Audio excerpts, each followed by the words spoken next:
Welcome back to the Dynasty Dingers podcast. Today is Monday, June 2nd. It's just Doc and I today. We're going to have a good overall ball talk because we haven't done that in a while. We've had a plethora of guests on, so we're excited to just talk players today. Doc, a little stressful for you right now, I know, but how you doing tonight? Good. I asked for a slight trim on my haircut, and I got a complete image reversal. Short hair now, just free, and got a dream home lined up, and they're like, yeah, it's a whole bunch of expenses all at once. So like we're having it's like hey, the haircut looks good, even though if I didn't expect it, and the dream home's gonna be amazing, but how are we gonna pull this off? Spent like an hour with Matt just now, just trying to figure that out. But he's a good therapist. He's a good person. He's a good listener.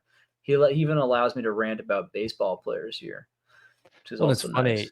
We'll get into the players here in a minute, but I think just our conversation in general that we just had, and I can lean on my own experiences too with my move and what I'm going through with changing careers and whatnot. I had someone tell me this, and even you told me this in a different circumstance, dealing with insurance stuff, and it's like we we take the emotion of the current circumstance, we heighten it, and then when we actually have to deal with whatever we're dealing with, it's not nearly as bad as we had made it seem. And that's not to minimize what you and I just talked about. It's a reminder, I think, for everybody that like sometimes life can be a little bit of a challenge. Sometimes fantasy rosters cannot perform the way you wanted them to. But like life, baseball's a long season. Life's a long season, right? And I think the moments that we have where we are under pressure are just interesting to look back on. So that's our life advice for the day, I guess, huh? Yeah, man. Yeah, we're full of it. Life Full advice, of that is. wisdom. Yeah. Yeah. All right, let's get into it, right? DSL actually kicked off today, which was really exciting. The Miami Marlins team went absolutely nuclear. I actually texted a group chat jokingly. I said, yeah, the DSL Marlins were actually playing the Dominican Junior Academy, which was a bunch of 12-year-olds. And by the fourth inning, they actually brought out the tee so the players could hit off of. I think it was 26 runs the Marlins scored today. Two of their hitters had 2 home runs. Jose Cava, if I am saying that correctly, had 2 home runs, which was nice. He looks like he's starting off the DSL well. Not a lot of data out there since it did start today, Doc, but I figured you and I over the next coming months will continue to check in on some of these guys and see if maybe we can identify or get excited about another or the next Jesus Made, which, is saying lightly since he's a top 10 prospect for a lot of people now. But any excitement for you with the DSL kickoff? Um, yeah, I mean, no, not really. I got too much I love going the on. honesty. Yeah, no, I got too much going on, and the DSL kids. It's like I'm very transparent with this with my rankings when I do prospect rankings, which might actually happen this next week. The wife and kids are off with in-laws, so I'm gonna do them. Theoretically, this is a good time to do them. But yeah, it's kind of like a blind spot for me because I don't know which data to believe. And yeah, Yeah. when there's a Jesus Made comes out, um, and the scouts who are really into it are on the ground. There's not a lot of scouts in DSL, but the ones who are saying, "Look out for this kid." If sometimes like at Jesus Mate, the numbers are so obvious, the metrics are so obvious that you have to go for it. But I can think of other times where it didn't really transfer as well. Our brains just kind of hide that, though. We don't pay attention. We try not to remember those moments. These players who didn't work out from the DSL or took 10 years, not really, but like 5+ years to figure it out. Where I just know that there's so many more scouts even at the prep level in America. So even if it might be a long way to the show, especially for a pitcher, I just know more about them. I'd rather make the smarter play. Or I don't know about smarter, but I'd make the more well-educated Yeah, guess. calculated via the data that you have Yeah. and age to level. I mean, I'm going to jump around in our outline today, actually, because that was a talking point that I wanted to bring up. Right, we talked with James Anderson last week, and some of his aggressive rankings for these teenagers still. And right, we talked about how he had Sebastian Walcott 1-1 in his offseason rankings, and we had that whole conversation. And what I wanted to ask you as I kind of marinated that conversation and thought on it was, how long in Dynasty are we really, really willing to wait on the Jesus Mades and the Luis Peñas? And I bring those two names up in particular because they're in low A. And even if they absolutely knock the cover off the ball, they're at minimum probably a 2027 debut. I know that you don't love DSL numbers, but if you own those players or a player like that profile, are you more inclined to want to trade those guys because you just don't want to sit on them for 3 years and have them marinate in your minor league slots? Yeah, I mean, I have Jesus Mate in one league. I can't believe I have him in this league of all But you leagues, have him in a unique league. which is, but no, it's like the craziest league that I got him in. I No, don't I know. understand how it. Well, so everyone, so this is like a 20 plus. It's not 30. It's a weird number. It's like I think it's 27 people. 24. Yeah, it's a weird number. But why didn't we get 30? I don't know. But we definitely could have found 30 crazy people. It's prospects only, meaning you can only have 40 prospects on your team at a time, but once they graduate, they're on your roster forever. And you can have like unlimited amount of pro guys on your roster. So sorry, like even including not on your active roster, but raw active plus bench. It's just Yes. basically you keep players forever, and you cannot trade them. You can cut them, but like they go into the darkness. Yeah, you Like no can't one can trade them add them. once they've reached the majors, right? You can They're only once they're on the trade them. majors, they're either on your team or you Yeah. cut them. And like you could just be a troll, I guess, if your team's really dominant. Like, hey guys, I don't even need like Trout. Just like cut them and like, okay, and no one can pick them up. So that's the league I got Jesus Mate in. And it's crazy. It was that week last year with Brad Lord. Remember him? He Mhm. still pops up here and there. Washington Nationals at the time. I'm not sure where he's at now. Maybe he's still there. Um, I think he was on the Orioles. I don't know. I feel like he's been in a couple organizations already, despite being drafted in 23. And so Brad Lord had a real hot week as a pitching prospect, and I think I had a bid in for him, and I got outbid by like $1 for Brad Lord, and I outbid a guy like by like $2 on Jesus Made. It was crazy, and the guy messaged me right after it happens, like I probably messed that up, didn't I? And now every year he'll like the last couple of years or every few months, I guess, he'll message me and talk about how he wish he had Jesus Made. But how did I get him in that league? Because I'm like sketchy. I'm like not too big on DSL guys, right? And so and usually I'll be doomed in those leagues. I'll maybe have a chance in more shallower or more medium-sized leagues, but in the nerdiest, prospectiest league, somehow I landed this kid, which just shows you. I guess there's always you can just take maybe that's a league where you just take a flyer on someone, and that's why I did it. Yeah, it's funny. I actually just left that league. I took over a team this winter, and it was horrible. And I just looked at it as this isn't my team. I took it over as a kind of a favor to Chris Knock. And looking at it, I was just like, I don't like this team. It's not my team. And it's hard because it's a prospect pickup only, 24 teams. I was like, I'm never going to be able to build the bones of my team. And it was weird because I don't like leaving leagues, but it was just one of those where it was like, I hate all of these players. And my best player was PCA. And being a Brewers fan, I despise the Cubs. So it was like, well, I have one of the best young players in the game that we may not agree with metrically and may not think this is sustainable, but like hate the guy. So Chris was able to find someone to replace me. But it's an awesome league format. I think had I been in for initial draft, it would have been one of those leagues that I loved and was in for 20 years because the concept is really cool. But I was curious just to see like, your thoughts on Made and Pena. And I guess last year DeVries. This year would be Gonzalez and Pena again for the newest crop, but they're going to take a while to develop. So let's get into some of the baseball news, I guess. As we talk prospects today, Caglianone got promoted. This is big news. What are your expectations for him first week and I guess rest of season? I mean, 5 home runs in the first 5 games would be fine. It's like whatever. I mean, we'll see. I mean, he frankly wouldn't shock me if he just goes off for the first little while, and he becomes like just the next Kyron Paris. Yep. Remember that? No, the next time probably the better still actually lofty expectation. Uh, Tyler Soderstrom, when he had that big opening week, we're like, oh, of course Sure. he's a lock for 50. It's like, well, maybe one day, but not right now.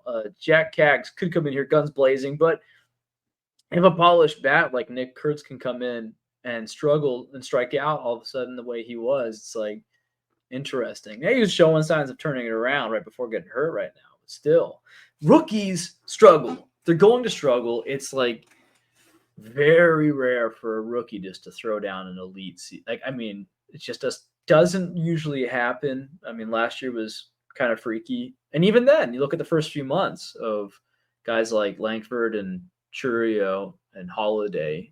And I mean, Churio really turned it on. Langford was weird. He's like 1 month here, 1 month there kind of thing, patchwork season. So Cags, we got to say like his upside would be being a Langford and Churio, right? In terms of fantasy value, lot of power, not so well rounded in terms of speed. But if that's the case, and he will get runway because the Royals are not deep in the outfield. But if that's the case, he's probably going to go through like 5 to 10 game stretches where he strikes out all the time. Yep. And it's going to look dicey. I don't think anyone's going to give him away when I say buy low, but right now, I don't think you can really practically get Jack Caglianone like for almost any price, any normal, reasonable price, because everyone's sitting here thinking like whatever stupid Judge or whatever, right? Just 40 plus home runs for the next 20 years or something like that. Well, if you see 10 games of strikeouts only and 174 batting average or something, like when we see those numbers, we can't help but think, and you'll hear the stupid voices, or I should say impatient voices on the social media or maybe even the mainstream media saying things like, oh, well, does he have what it takes? Maybe he needs to go back down, and then he starts feeling like Kobe Mayo, where he's lost so much of his perceived value, right? So yeah, could be a long road ahead. But again, I think though, but that's not necessarily a bold take. But I will say it's a harsh reminder. But I will say I think by August, by September, whether that means going back down to AAA for a little bit, I think you're going to see Cags either back up or hitting enough, like 220 to 240 batting average, and like hitting like a 30 home run pace this season. I think that's realistic by the end of the season. Like getting to a point where like he's hitting a bomb every week, basically. Yeah, and I think we have to see obviously what happens. But I liked what you put on X. It was either yesterday or today or the day before. Who knows what day is it? What year are we living in? You compared his power to Aaron Judge, not the player, just the power and the skill. And I really liked that because Caglianone is one of the first players of body size with EVs that really does, to me, grade out as 80 power. And that would be Judge. That would be Ohtani. Different play styles, different players. But I think his power is so much better than almost anybody else we have graded in the prospect hemisphere for a while. We could talk about Ellie De La Cruz's exit velos and all of that, different player too. But like, look at Ellie, strikes out all the time. Yes, the speed helps, but he hits 250 because he hits the ball so damn hard. And the speed also helps the average. But I think Kegs, I believe he'll stay up rest of season because of that ability to hit the ball hard. And it's interesting, as I was going through players today, I came across Kyle Manzardo, who has 10 home runs. He's also hitting under 210, and yet he still has a job. Like Caglianone is going to, if he hits 200 and strikes out 30 or 35% of the time, he's still going to hit you, I think, 1 to 2 home runs a week. He's probably going to give you a stretch where he has 5 home runs a week. And to your point, that's currently better than what the Royals have. I am curious to see when the league identifies his weaknesses, how glaring those weaknesses are, because we haven't yet seen at the minor league level him really look bad. And I know that the major league pitchers and the major league organizations are going to find that weakness like they did with Bellinger and all the other superstars, and they're going to attack it. And can he adjust? So really excited to see his career start. Can't wait to watch his first game, but I have similar concerns to you. I just, man, I bet on these guys with massive power because Yeah. there are just so few that have that. And just jumping on that, it's like we should also give credit and make people understand that not too many players go through the minor leagues in a short period of time, all the way to the top, AAA, without any real struggles, in one season. And I mean, we can sit here and talk about the gulf between AAA and Major League Baseball. We do that all the time. That almost demeans AAA though, because you still see people struggling at AAA compared to Mhm. AA. You know, it still is an extra level, and the fact like who are people who basically never struggled in the minors? Like okay, Wyatt Langford, Langford, Jackson Holiday, Holiday, Hurts, you know, right? and it's like it's not a long list of guys who have basically never really struggled. I mean, I'm not really going to count your little small sample size after being drafted after a long college season, but your first full season in minor league ball, you just fly up it, and by the end of May, beginning of June, you're getting a call to the major leagues. Pretty crazy. So there's a sky high ceiling here. He could be special, and again, I think at least by like Wyatt Langford by September, which is fantasy baseball playoff territory, he could be a real contributor. I think what's really interesting before we move on is what you said, the unacquirable tag that Caglianone has on him right now. I know this is bold, but I think he's more unacquirable than Aaron Judge.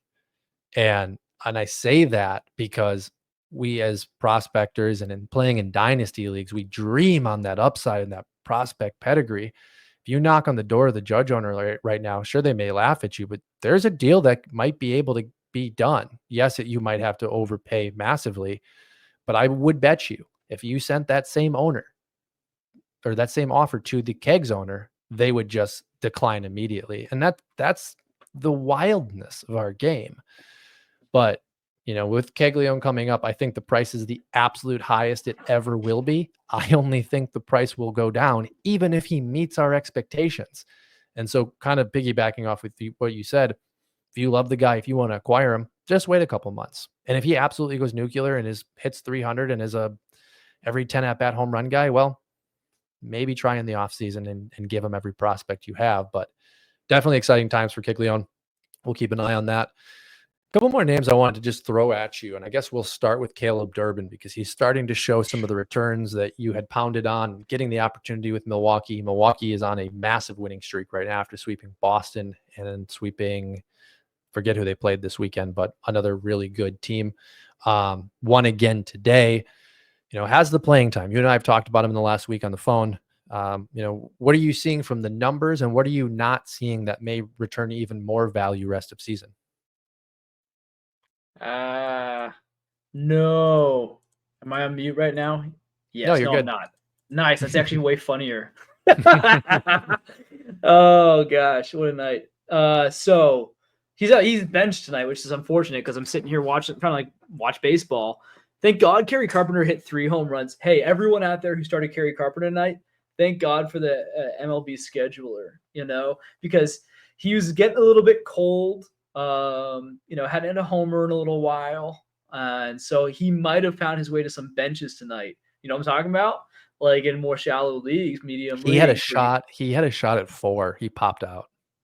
Yeah. So thank you, MLB scheduler, because nobody missed him. If you hit that little on Yahoo, you just tap a button, start all active players. There I you mean, go. it's the White Sox, and it's a Monday spread where I think in a Yeah. 12-man, I had, 5 starters playing, so, if you didn't have him starting today, that's on you. Hey, there's 3 outfielder 10 to 12 team leagues. Just I know, saying. listen, I get it, but it was a small schedule tonight, I No, really no, no. hope No. everybody So had I'm him as saying well. if it was a full schedule, though, right? Oh, yes, yes, yes, This is yes, what I I mean. agree. Like if it was a full Yes. schedule, he would have been on a lot of benches, more Yeah, benches yeah. than tonight, which he's on no benches. Yeah. No, So that's it's a a perfect perfect night. point. So Caleb Durbin is the greatest player of our. No, he's never. Listen, here's something interesting. Okay, so Caleb Durbin is a grinder. Is he ever going to hit 20 home runs? I mean, that'd be cool. Probably not. I mean, he might get there, but like I think if he can get to that 12, 15 spot, he's finally running. I was a little bit concerned why he wasn't running before. It's an important part for his fantasy profile. I mean, maybe if he's not running, there actually still is like this Brendan Donovan kind of upside, just like boring, grindy type of guy. But he is fast and he can run. So like there's actually like a pretty interesting fantasy utility here. You're seeing in the last 2 weeks, he's got like I forget what the numbers are now, but it's like 280, 350 kind of line with BA OBP, and he's getting runs. He's getting RBIs because he's been hitting sack flies to end games. He's a clutch guy. He seems like he's like a classic Milwaukee Brewer. And I want to point this out because a friend of me in one of my leagues, Cy, you know this guy, Matt. Mhm.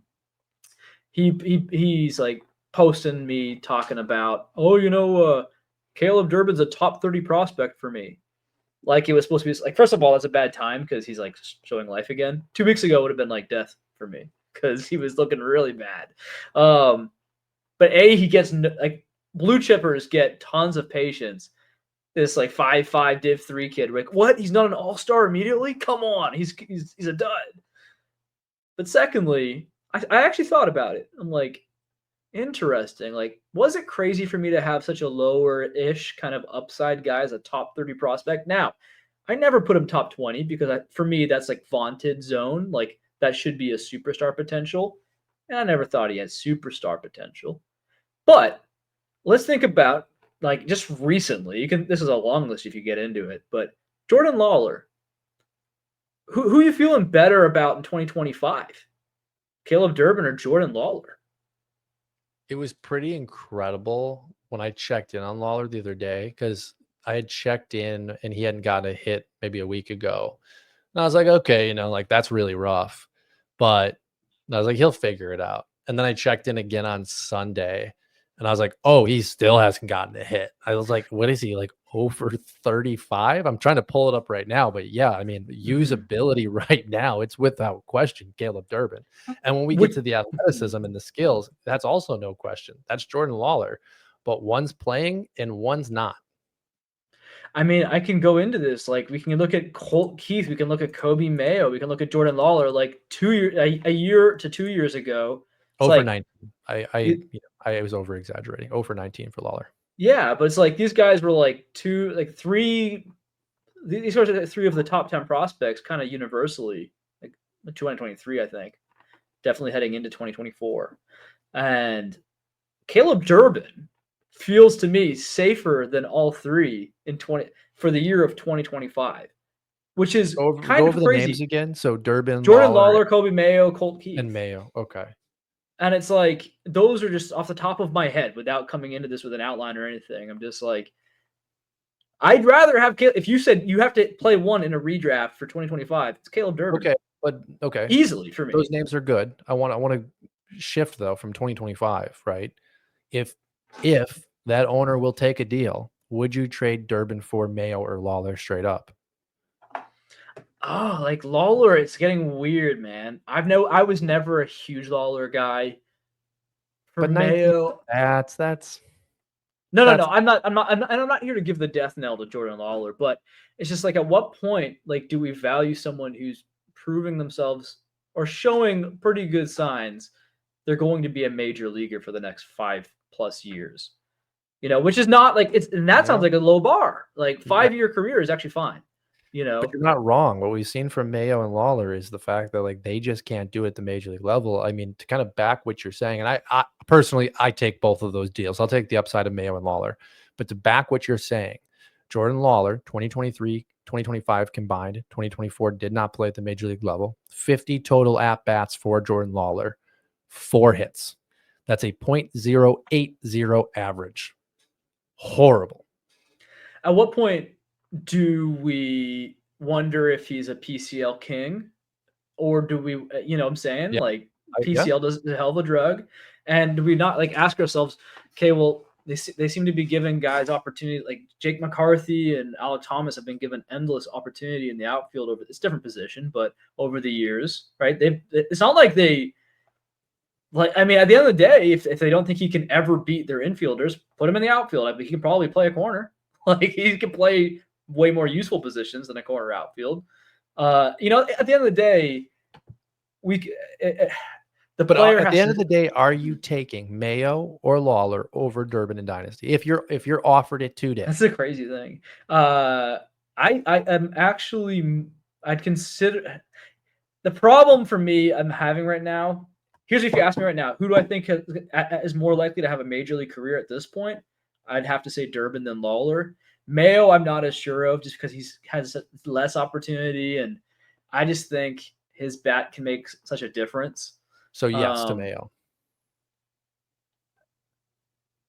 the big hesitation is I know market value, and Durbin's like down here, so I know I can go like the theoretical question is a problem for me because I know if I take that deal, it's a smart market value deal because I can turn that around, get some more guys, and then come back and trade like one of those like two or three guys for Durbin. You know what I'm saying? Like, Yeah, I know what you're so saying. it's not Yeah. a real question for me.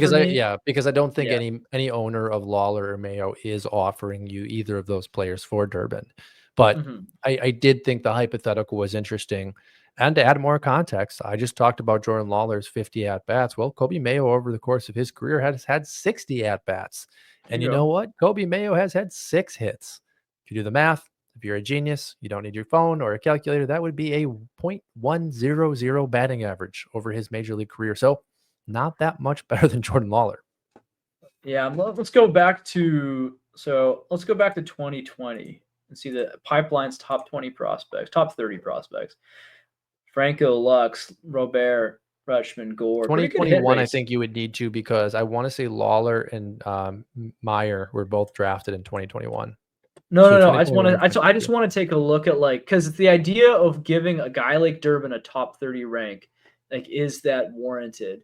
The Giants and the Padres are starting to throw at each other. It's interesting. You got Adele, so it's bad number 6, but honestly, like a pretty good batch, like in the pipeline. Mize, Nate Pearson. That I feel like you got to take out the pitchers because so much goes wrong with the Yeah, pitchers. Royce so much Lewis, volatility. Witt. We're just sticking with the batters. Kellenick, Christian Patchy, Brendan. Did you say Okay, Patchy? That's fantastic. yeah, That's a better name yeah. than Pache. I Dylan like that. Carlson.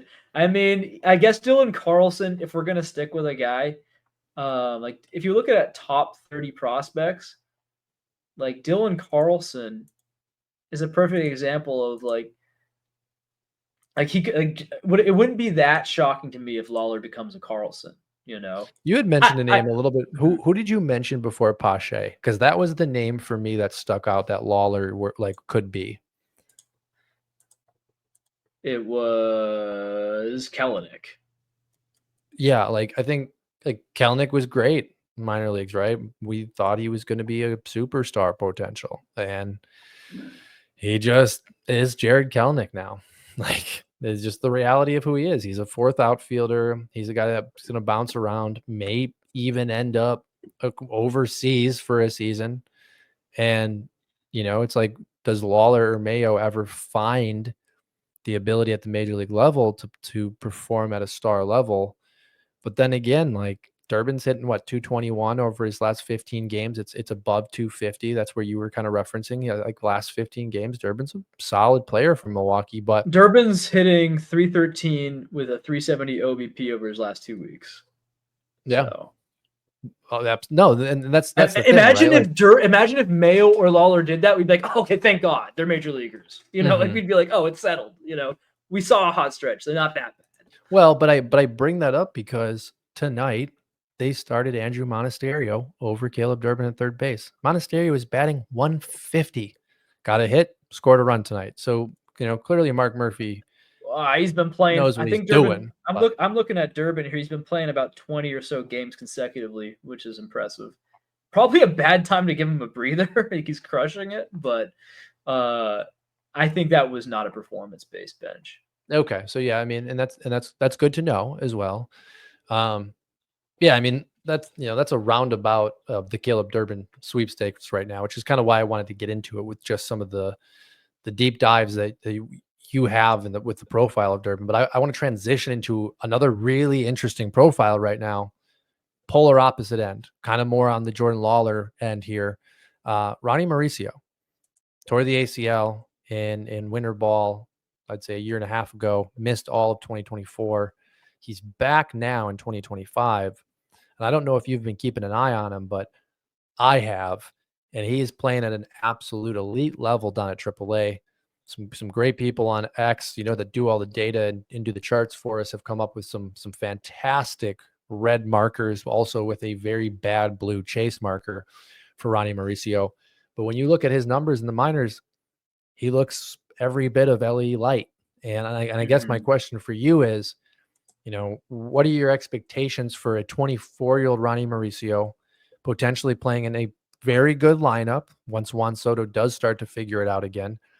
And is that a profile that you're targeting, even though the chase is pretty horrendous? Well, it previously wasn't. He didn't really seem to know how to take a walk. But yeah, I mean, looks like the time off. He's older now. He's 24 years old, and so I guess he's been doing a lot of. I guess he's been doing a lot of things to train other than things with his leg, right? So maybe he's doing Running. Yeah, maybe he's Walking. practicing. Yeah, but he's practicing. Maybe some his tracking of pitches. Just maybe he's sitting in the sitting there taking pitches. Like, remember Miguel Vargas just sat there and like his hand was messed up like 3 years ago or whatever, 2 And years now ago. he's finally starting to like show a sign of No, life. no, but I think it was spring training with the Yeah, and he broke Dodgers. the hand and he literally just took every pitch. Yeah, I mean, It's maybe crazy. they probably had him doing things like that, just any kind of thing. So I'm just guessing here, but maybe he was doing some kind of pitch recognition training, things Sure. like that, things that he didn't have to move his leg too much. Because his eye looks a lot better. And if that's true, I mean, you can see in low A and high A, high A and double A, he was like, actually, they were in line with his career numbers. But triple A, for whatever reason, is that PCL? No, Is that Syracuse PCL? is Was it? not. No, Yeah, it's not. I didn't think so. And I No, and I because wanted to add that too Pacific, yeah. with Kegs. We were talking about Jack Caglianone, not PCL as well, right? Where Kurtz was, Lawler was, were two players that we've talked about a lot. We have Mauricio and Caglianone not in the PCL, so that is a really important piece as well for Yeah, both players. you have to start considering him as an Ellie light if he's gonna, because that's the nice thing about Ellie now. It's like I want to sit here and be like, is it really sustainable? And then like I look, hey, if you're taking walks like that, yeah, it is, because now you're getting on base, and there's not going to be any stat head in the front office saying you can't play him that much because he doesn't get on, because now he's getting on base, right? I mean, look at So these numbers, right? 9 games currently for Syracuse, 33 at bats, 3 home runs, 4 stolen bases, 1 caught stealing. I know you really look at those higher level caught stealings, and I think you're absolutely on point with that. That's a pretty damn exciting profile in 9 games for a guy that had a pretty good pedigree, has some questions. But to me, like if we're talking about waiver wire pickups or we're talking about dynasty acquisitions and targets, Ronnie could be, I don't want to say a star, but he could be a star light. yeah, I mean, I have no problem saying it. He definitely could be a star. Like there is, like that's what that is. That's if you have that kind of pop, and if you have that kind of speed, we'll have to see where that's lining up. It looks like again he is running without any issues right now. It's been 2 years essentially. So Did you see I think I texted you, or maybe I texted one of one of our Discord chats the day Ronald Acuna came back. He hit the home run, right? First pitch. We all know that. Next time he got on, it might have been a 3-2 count with 1 out. Doesn't matter. He tried to steal second base. And I was like, okay, like 2 ACL tears and you have the balls to go and try these and guys are steal second crazy. base again. Like, awesome. Like, I don't like that from the injury profile, but at least we know that you're not afraid. Great to know. And Yeah, I would no, say the same thing about Ronnie, right? Like, it's good to know that yeah. he's not afraid. I mean, it's pretty freaking obvious he has 20/20 at a minimum upside, and if he's able to Mhm. flash like actual ratio help, like yeah, there's like a peak of 30/30. The fact that you start talking like that, that's a star. Yeah. That's a Bobby Witt. That's The only question you know is, right, when we talk about LE Light, it's the average. It's the chase. Like, is he a 230 2020? Is he a 230 30 30? And Or is he a 250 Contact 30-30, contact right? rates look good. Okay, moving Well, on yeah. from Ronnie. Go ahead. Finish off with I was just saying. No, I was just saying his contact rates look pretty good though. I mean, AAA 79%, and then 85 in zones. Like, yeah, man, look out! I just added him in like some shallow league as we're talking. I mean, I'm excited, and I haven't been excited about Ronnie in a long time because I I, I think Ellie's profile is terrifying, and like maybe only Ellie can do it. But if Ronnie can make a little more contact, to your point, and he's maybe changed his adjustment to his approach a little bit, if he's not as aggressive as Ellie, maybe we see similar returns, maybe a little bit less speed. Okay, a lot less speed since Ellie's on pace to steal like 400 bases this year, but um, okay, next player I want to talk about, an interesting one here, returned today. So there's a lot of excitement, I think, in deeper leagues. I'm excited just because, could have potential return is Parker Meadows. Back today, had a really nice performance. I want to say he went 2 for 4 today. He had 10 fantasy points in the league. Not that that matters for any of you guys, but this was an interesting injury. It was similar to the Shane McClanahan injury, where it was a nerve inflammation and issue in his arm. He was on the 60-day IL. He's back. Former second round pick, a guy that was liked in more niche groups. Are you excited in adding Parker Meadows? And in Dynasty, are you thinking maybe going in, making some offers before we start to see some more success from him at the major league level this year? He's just like a weird guy. So he's 6'5". You know, it's the brother of former elite hitter Austin Meadows. Goodness gracious, Sad story. Yep. it's a sad story. Um, right now, I mean, he's actually had decent contact rates, but low EVs. You just wouldn't expect that. Like seems like he'd be a toolsy guy because he steals bases too, right?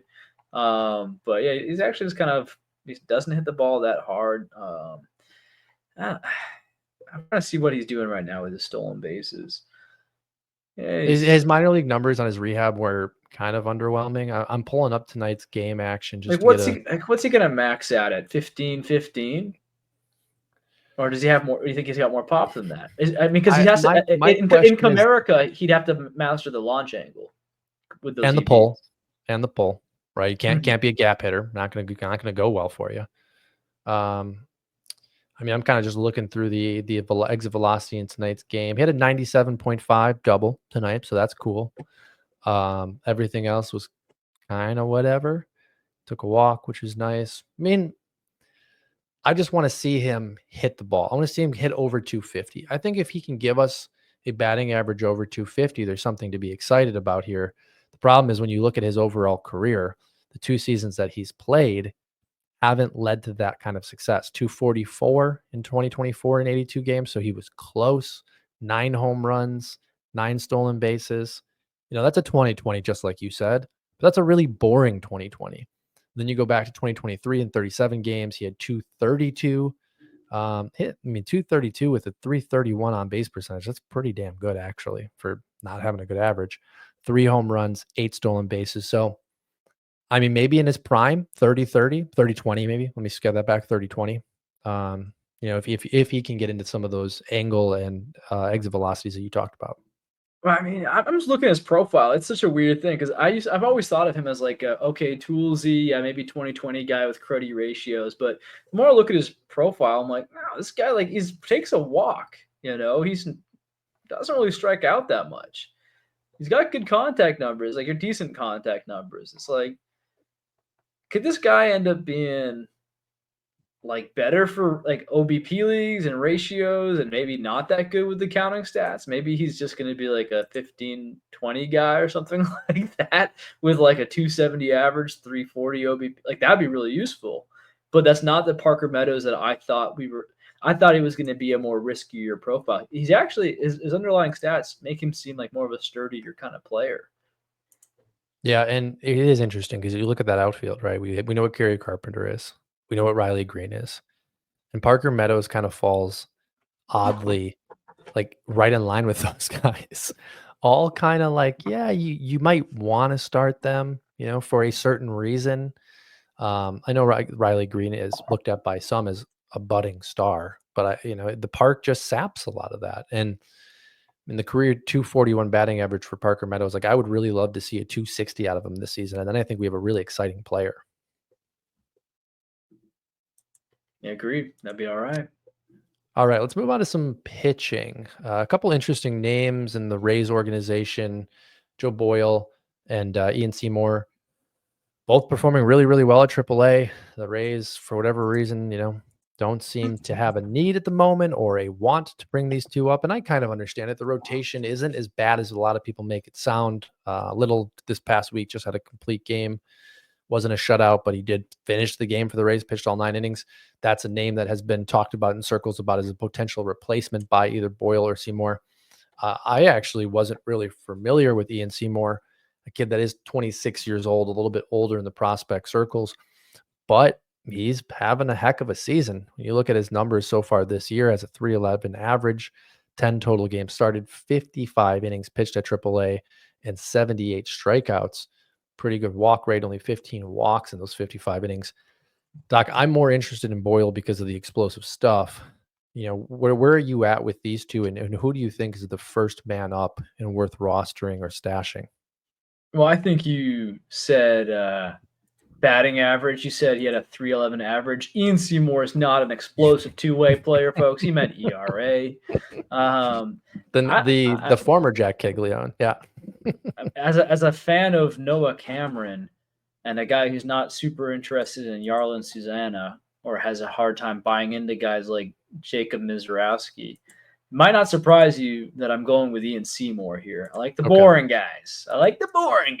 It's like he looks like a major leaguer. He's striking out a bunch of guys. He's not really walking anyone. He doesn't allow runs. Frankly, it's been a consistent profile for a while. And like a lot, if the Athletics had him, they'd probably try him out as their ace and would have done that years ago.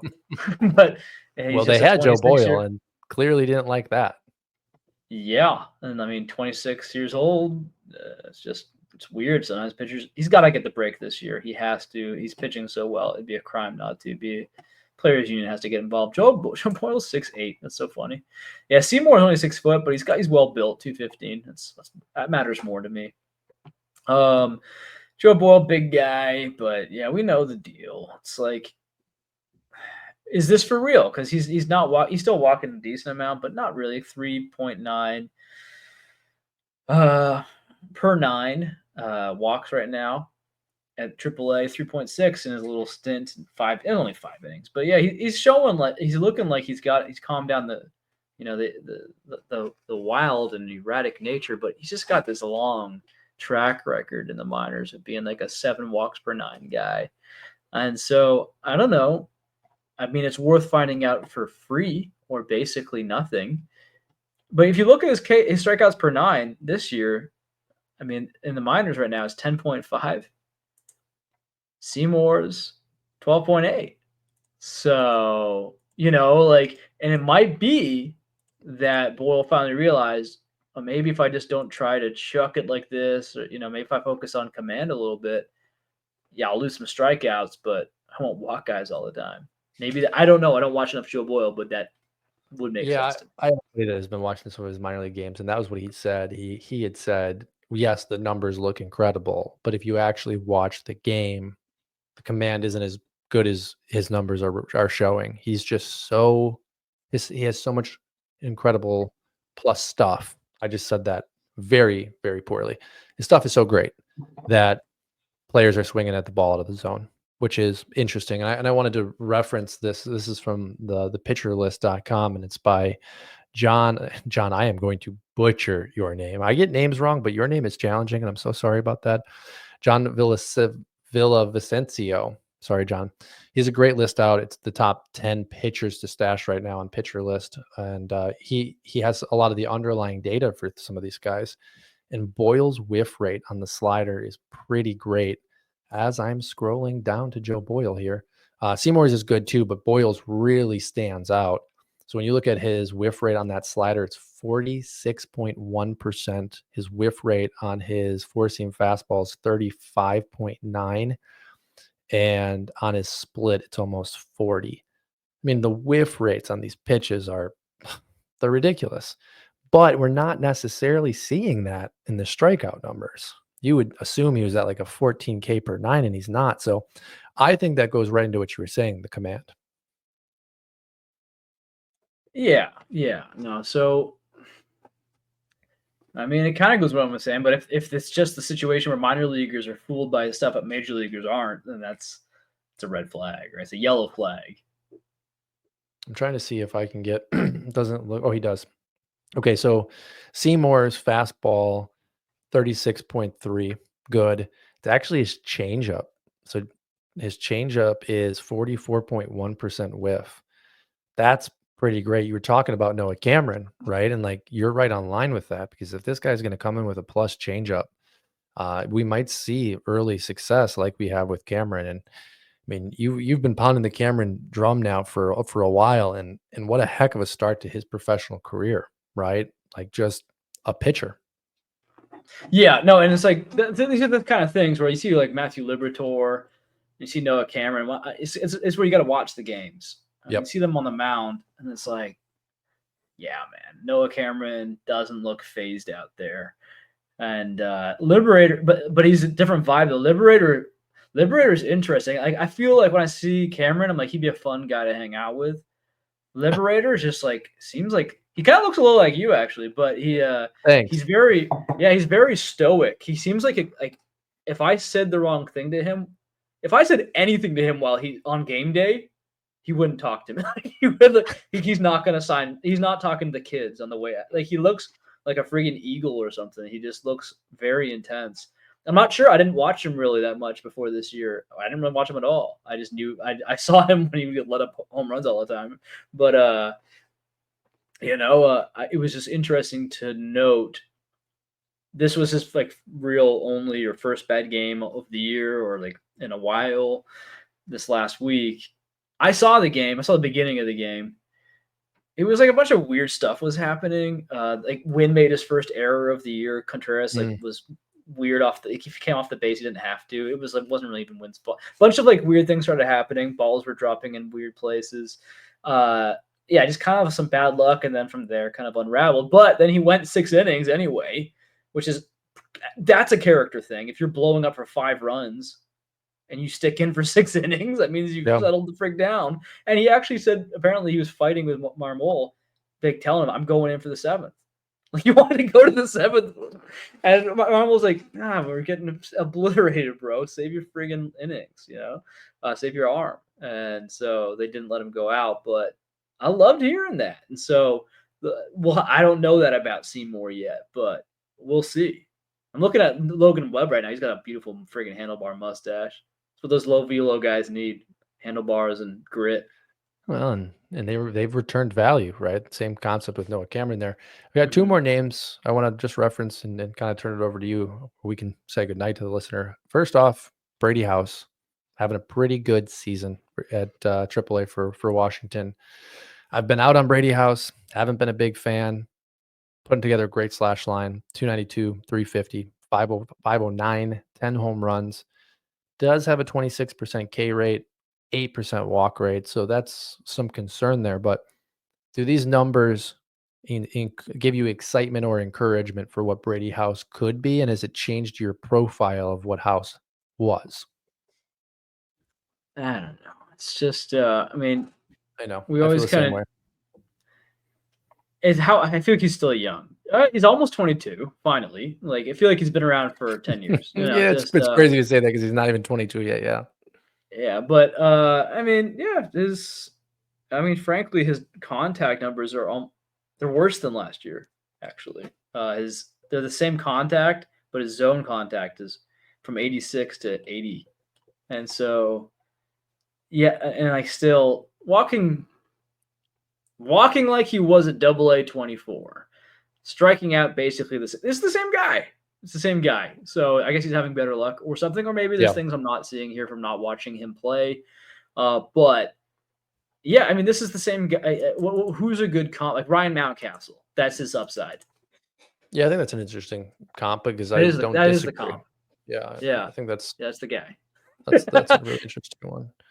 Yeah, I Okay. know because I had someone asking me, but he's been holding him for years in my home league, and he's like, nah, I think he's gonna turn it around. I'm like, I mean, he could and become Ryan Mountcastle.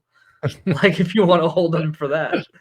Um, Okay, that's interesting because which yeah, is fine in deep he's boring. leagues. That means something. But Yeah, in our 30-man in leagues, that's shallow to important. medium, Heaven ooh, forbid though, Reese Hoskins sucks, and I'm just gonna cut him or trade him. It's a little throwback to our preseason drama there, that Reese was Hoskins. crazy. Well, that's so funny that he's having a renaissance here. Just to clue everyone else in, so you're not feeling left out. A guy was like insistent in our 30 teamer that he needs to cut or just give away Reese Hoskins for no real reason, and it wasn't diabolical. He's done nothing since to like Yeah, make us no, think it that he's wasn't. diabolical, and he think he's been active.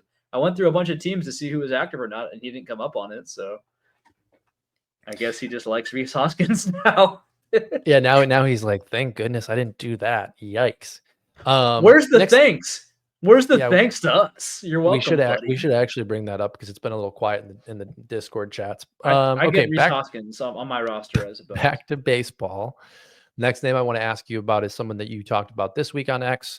Thought it was a nice little shout out, little profile you gave him. That was Jose Brasino. Having a really nice year at 20 years old. He's at high A, 18% walk rate, 19% K rate. Those are crazy numbers for a 20-year-old. 12 home runs, hitting 262 with a 388 on base percentage and a 608 slug. I'm in, Doc. I don't want to say I'm as in as I was on can't even think because that's where I'm at right now. The Orioles prospect Basayo, but I see a lot of Basayo and Brasino, and I just can't help big guys, powerful, both could end up at first base. Do you think there's any similarities, and do you think Brasino is a target where Basayo might not be anymore just because of price? Oh yeah, Brasino is way more attainable right now, especially just if he starts doing this at Double A, watch out because he's Hmm. gonna be the next Basayo basically. But he's just doing more of the same and slight improvements. Like it's just it's what you want to see. I'm trying to take a look right now. I know he was actually getting. I thought he was done with catcher. That's what everyone was I thought indicating. so too, And it but I haven't looks seen the like profile. his and to start the year, I think he was getting almost extensive catcher run. Now he's got 12 catcher starts to 15 first base starts to 9 DH starts. So yeah, it's yeah, I think he's more likely than Basayo. Although I haven't checked Basayo's count lately um in terms of positions. Let's take a look. Here we go, folks. It's happening right now. 17 DH starts for Basayo, 8 first base starts, 8 catching starts. Interesting. So they are Well, leaning.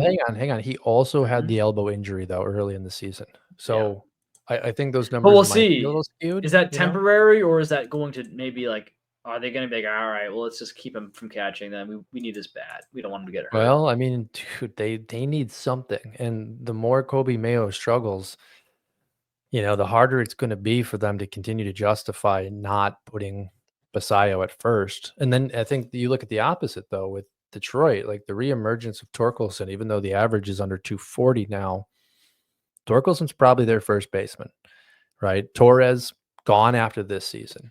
Colt Keith, I would imagine back to second. You have Dingler at catcher, so maybe Brasino can catch 25% of the time, fill in at DH, give Torque a day off. Like I think it's a lot easier in Detroit for Brasino than it is necessarily in Baltimore for Basayo. In theory, it's all a In theory. theory. I mean, yeah, we had probably a year and a half for Brasino, whereas Basayo could be called up tomorrow if they wanted to.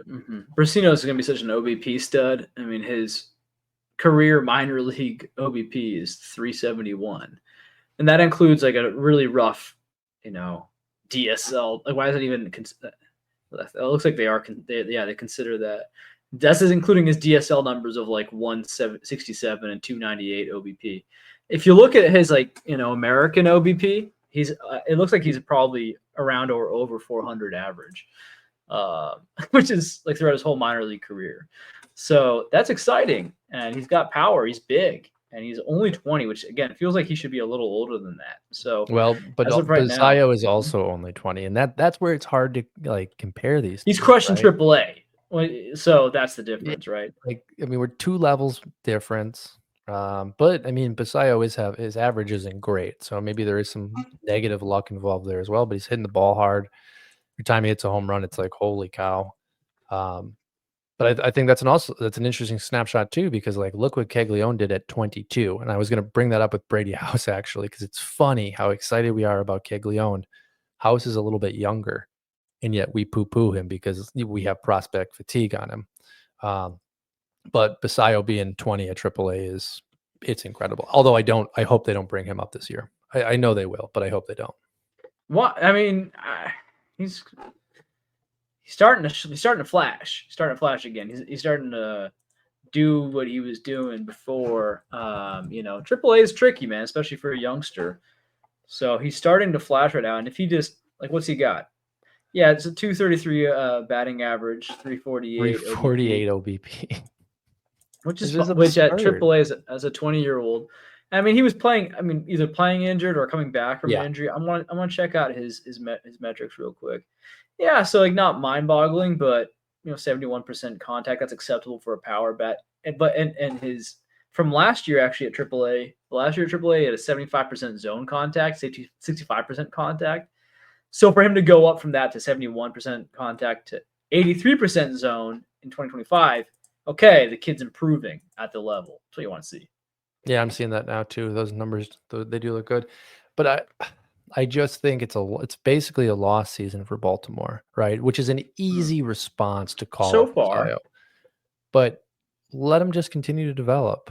Give him the shot that we all like to talk about in spring training next year to make the team. Continue to give those at bats to Kobe Mayo.